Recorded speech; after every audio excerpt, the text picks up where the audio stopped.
To change your Facebook page name in 2026, you just need to follow a simple step. First, open the Facebook app or website and log into your account. Make sure your account admin access to the page. Otherwise, you won't be able to make changes. Next, switch to your page by clicking on your profile picture and selecting the page you manage. Once you are on your page, look for the settings option. It usually found in the menu or under the three-dot icon.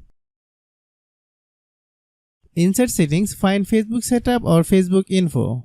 Here you will see your current page name. Click on the name.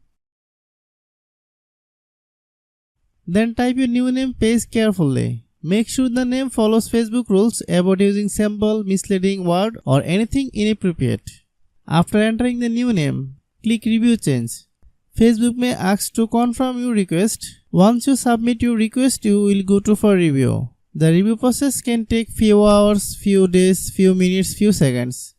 If your request is approved, the name will be updated automatically. If it is rejected, Facebook will show the reason.